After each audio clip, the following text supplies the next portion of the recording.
सुमन अर्पित करो। जो आज्ञा भगवान। आज लक्ष्मण के लिए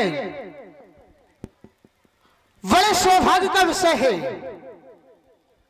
संकेत मिलता है कर भोजन मनवर विज्ञानी, लगे कहान कछु कथा पुरानी। हमारे गुरुदेव भोजन कर करके हमारे पूर्वजों की कथा सुनाते हैं, और कथा सुनाते सुनाते पता ही नहीं चलता कि संध्या का समय हो गया है। तो गुरुदेव ने आदेश दे दिया कि जाओ दोनों भाई जाकर के संध्या बंधन करो। गुरु का आदेश हुआ, क्योंकि गुरु का आदेश सब पर यह है।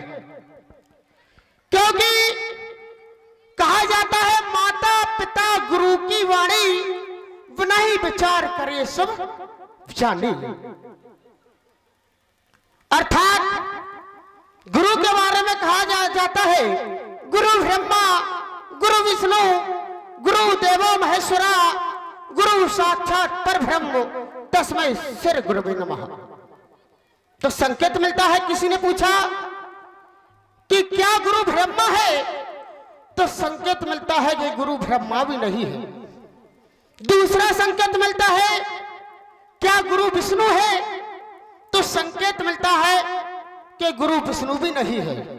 तीसरा संकेत मिलता है तो क्या गुरु महेश्वर है, तो ये भी संकेत मिलता है कि गुरु महेश्वर भी नहीं है।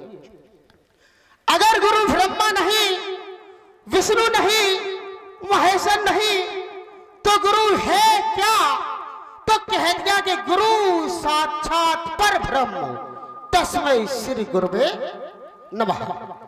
गुरु तो इन तीनों से परे है। संकेत मिलता है विगत दिवस गुरु आस पाई, संध्या करन चले दो भाई।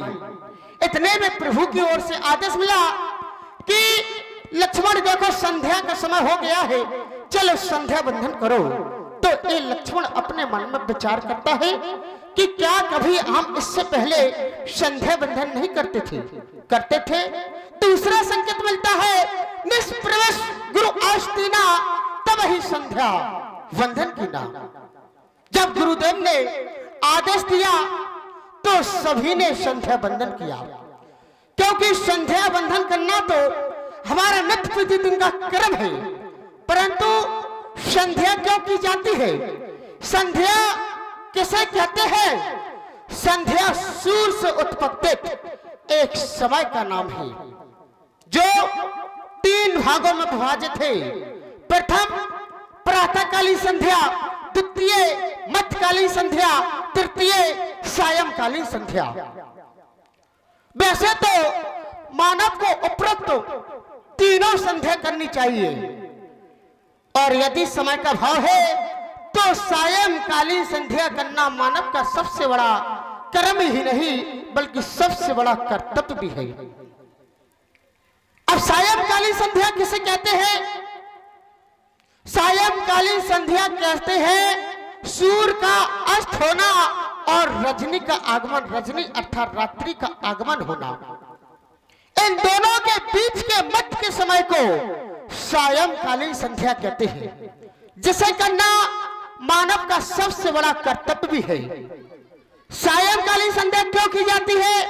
यदि अनजाने में कोई भूल हो जाए, पुण्य की जगह कोई पाप हो जाए, इसलिए सायंकालीन संध्या करते हैं।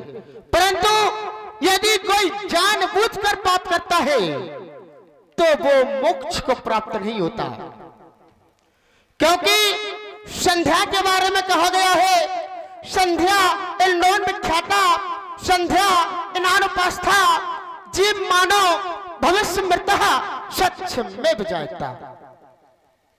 जिसने संध्या का ज्ञान नहीं लिया, जिसने संध्या की उपासना नहीं की, वो एक सूत्र के समान है, और मरने के बाद वह श्वान योनि को प्राप्त होता है। श्वान योनि अर्थात कुत्ते की योनि को प्राप्त होता है।